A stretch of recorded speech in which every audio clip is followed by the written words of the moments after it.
334세대로 바뀌어서 감소 미분양이 167세대로 자치구에서는 광산구가 미분양이 제일 많이 줄었다라고 좀 이해하시면 되고요. 그래서 350세대가 이런 수치를 통해서 줄어들었다 이렇게 보시면 될 것 같습니다.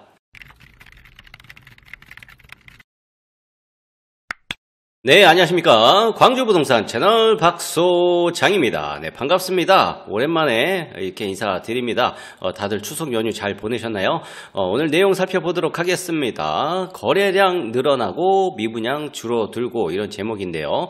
광주 아파트 과연 얼마나 이제 거래량이 늘고 미분양이 줄었을까에 대해서 오늘 지표를 통해서 살펴보는 시간 가져보도록 하겠습니다.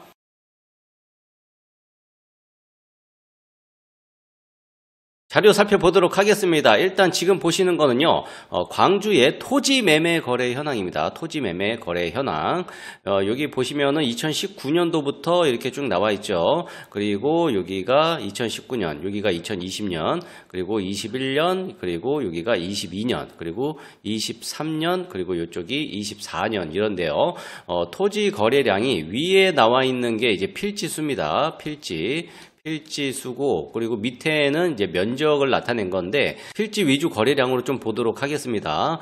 말 그대로 2020년도에는 토지도 거래가 굉장히 활성화 많이 됐었죠. 그래서 2022년도 들어서면서 완전히 죽었죠. 요때 2022년도 중반부터 후반까지 거의 이 정도면은 거래가 굉장히 많이 줄어든 거죠. 그러다가 2023년도부터 이제 조금씩 거래량이 살아나기 시작했고 2023년도 후반기에 좀 줄어들다가 2024년 올해 조금씩 계속해서 토지 거래량이 늘고 있다 이렇게 보시면 될 것 같고요. 그리고 다음 자료는요, 요거는 아파트 매매 거래 현황인데 연령별 현황입니다. 나이대별로 거래량을 기록해 놓은 건데요. 예전에는 그 30대가 수치가 좀 적었어요. 그런데 2021년도 들어오면서 30대의 아파트 매매 수요층들이 굉장히 많이 늘어났는데 이게 오렌지색 있죠, 오렌지색. 여기가 이제 30대입니다. 30대인데 쭉 줄어들다가 지금 최근에는 30대하고 40대가 거의 광주 아파트 주 수요층이다라고 좀 보시면 될 것 같고요. 그 밑에가 이제 50대, 그리고 여기가 60대고, 그리고 20대도 적지 않습니다. 20대 정말 예전 시장하고 정말 많이 달라진 것 같아요. 제가 부동산 업을 시작한 지가 거의 한 20년이 넘은 것 같아요. 넘었는데 그때 당시만 해도 20대가 집 사러 온다라는 건 상상도 할 수 없었죠. 그때는 보통 주 수요층들이 50대, 60대였는데 굉장히 많이 달라졌죠. 20대, 30대, 40대가 주 수요층으로 많이 바뀌었다라고 좀 이해하시면 될 것 같아요. 어쨌든 7월 달에는 30대하고 40대하고 이제 비슷한데 7월 달에는 30대의 거래량이 더 월등히 높게 찍혀 있는 모습을 보실 수가 있습니다. 그리고 이거는 광주 부동산 유형별 거래량인데요. 여기 빨간색 같은 경우에는 아파트 매매 거래량입니다. 그리고 파란색 같은 경우에는 이 모든 것들을 포함한 거래량인데 대부분 분양권 전매 아니면 최초 공급 계약 뭐 이런 것들을 통해서 이 거래량이 찍히는 것을 볼 수가 있는데 이 위에 파란색 선은 사람들이 잘 안 보더라고요. 일단 아파트 매매 거래량을 많이 보는 데이터가 이 빨간색 표거든요. 빨간색 표. 지금 보니까는 여기가 2023년 작년부터 나왔는데 작년도 초반 때는 거래량이 그래도 굉장히 많이 회복된 모습이었습니다. 이 전에는 거의 1000건도 안 될 정도로 거래량이 굉장히 작았었고 그러다가 2023년도 후반기 들어서면서 거래량이 또 급속도로 감소가 되고 있었죠. 그러다가 올해 들어서면서 아파트 거래량이 다시 살아나는 모습입니다. 당연히 이게 2019년도, 2020년도 거래량이 그때 워낙에 많았었던 거래량인데 그때 비준에서는 거래량이 적긴 하지만 그때하고 지금하고 달라진 게 있죠. 다주택자들이 접근을 못한다. 취득세 중과 때문에. 그렇다면은 이 거래량은 실수요자들이 접근하는 거래량일 텐데 그 거래량 치고는 꽤 거래량이 많이 나오는 거죠. 한 1,500건 정도 넘어가면은 그래도 기본은 하는 거다 있었다라고 이해하시면 될 것 같아요. 그런데 올해 들어서면서 계속해서 1400, 1500, 1500, 6월 달에 좀 적었죠. 1300, 그리고 7월 달에 다시 1500, 요 정도 떴는데요. 거래량이 많이 살아나는 모습입니다. 어쨌든 작년에는 하반기 들어서면서 거래량이 많이 죽었었는데, 일단 올해는 9월 달에는 좀 주저앉을 것 같긴 한데 10월 달 양상이 또 어떻게 될지 또 지켜봐야 되는 그런 모습입니다. 그리고 어쨌든 여기 파란색 선 같은 경우에는 아파트 매매도 포함되어져 있지만은 여기에는 분양권 전매도 이렇게 같이 거래량이 찍혀 있는데요. 어쨌든 분양권 전매 거래량이 생각보다 많이 찍히고 있는 모습입니다. 이것을 보면은 무엇을 알 수 있냐면, 광주에서 신축으로 이전하고 신축으로 상급지로 갈아타고 싶은 이 수요층들이 아직까지도 적지 않다라는 것을 확인하실 수가 있습니다. 지표를 하나 더 보시면은 이 빨간색하고 파란색의 이 차이 있죠. 차이의 수치를 기록을 해 놓은 건데요. 추세선은 계속해서 21년도부터 증가 추세로 있습니다. 오히려 21년도보다 오히려 분양권 전매가 증가가 되고 있다. 당연히 증가될 수밖에 없는 이유도 있는데요. 2020년도, 2021년도에는 사실 분양이 많이 없었던 시절이기도 합니다. 그렇지만은 2023년도 요때 들어서면서 분양권이 굉장히 많이 풀렸죠. 분양을 많이 했죠. 그러다 보니까 당연히 전매도 굉장히 거래량이 늘고 있는 모습인데요. 이 빨간색 선이 2024년도인데 2024년도 상반기에는 분양권 전매 거래량이 적지 않다. 좀 많습니다. 그리고 7월 달에도 좀 꽤 많이 찍혔어요. 그리고 이제 앞으로 더 늘어나는 이유가 첨단 3지구가 세대수가 굉장히 많은데 거기가 이제 현대 힐스테이트가 전매 제한이 끝났고 그리고 이제 제일풍경채가 전매가 이제 풀리는 순서로 다가오고 있습니다. 일각에서는 시장의 부동산들 얘기 들어보면 일단은 찾으시는 분들도 꽤 많이 늘어났다고 합니다. 그렇게 된다면 전매가 끝나고 난다면은 전매 거래량도 좀 더 늘어날 가능성이 크다라고 좀 이해하실 수 있을 것 같습니다.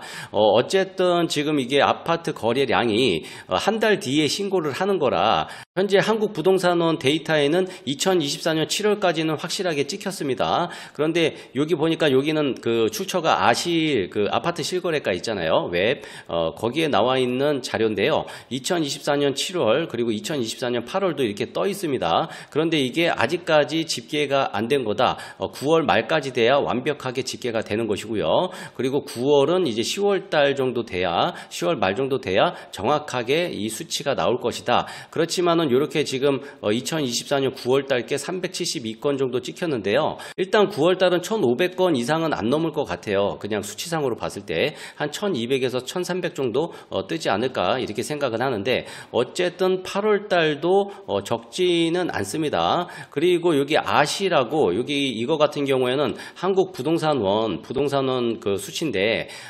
여기하고는 좀 다소 좀 차이가 있어 보여요. 이 차이가 왜 나는지는 모르겠는데 뭐 어쨌든 이게 이 나라에서 운영하는 기관이다 보니 신뢰를 좀 더 해야 되지 않나 이렇게 생각이 드는데 어쨌든 수치는 뭐 크진 않습니다. 어떨 때는 이게 많기도 하고 어쩔 때는 이게 많기도 하고 뭐 이런데요.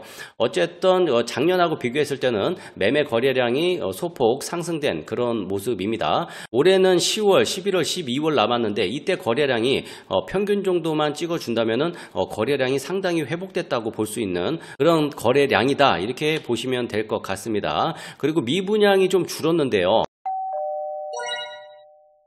광주 미분양 현황 있죠. 여기 보면은 2007년도 때부터 제가 기록을 해놓은 건데 2007년도, 2008년도, 2009년도 때는 진짜 미분양 무덤이었죠. 미분양 폭탄, 미분양.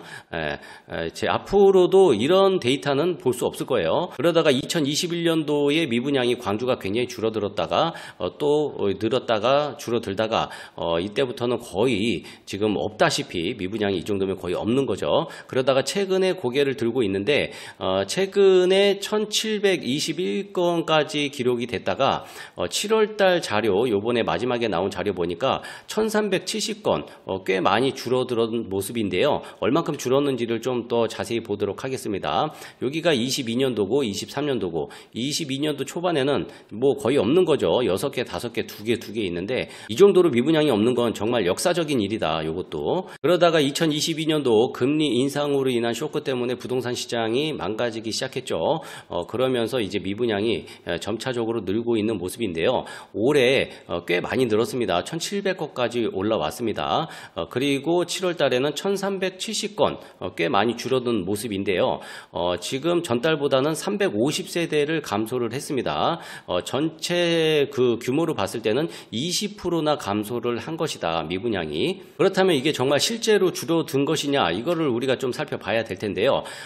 말 그대로 이 미분양 현황이라는 거는 의무적으로 신고가 하는 게 아니기 때문에 아직 신고를 안 한 사업장들도 있습니다. 그렇기 때문에 실제 미분양 주택은 현재 현황보다는 좀 더 많이 나오겠죠. 일단 요거는 23년도에 분양을 한 아파트인데요. 보면은 여기 지금 그 미분양 현황에 들어가 있는 게 요건 들어가 있고 요것도 들어가 있고 요게 안 들어가 있죠. 근데 요거는 광천 PH는 공사를 안 하더라고요. 그리고 연재 들어가 있고, 그리고 요거는 완판됐고, 중앙공원 세모, 이 미분양 현황에서 비공개를 청구를 한 단지들이 몇 개 있는데 그 중에 들어가 있을 수도 있겠다라고 좀 생각이 들고요. 우남산 우미린 들어가 있고, 공선 이편한 입주가 얼마 안 남았는데 요거는 안 들어간 걸로 알고 있고, 요것도 세모, 뭐 이렇게 좀 보시면 될 것 같아요. 그리고 이제 세모로 쳐진데도 이게 분양 세대수가 그렇게 많은 데가 아니기 때문에 사실 미분양 현황 얘네들이 들어가도 크게 월등히 많이 늘어난다거나 뭐 그렇게는 보기 어려울 것 같아요. 그런데 이제 문제는 2024년도 분양한 아파트들입니다.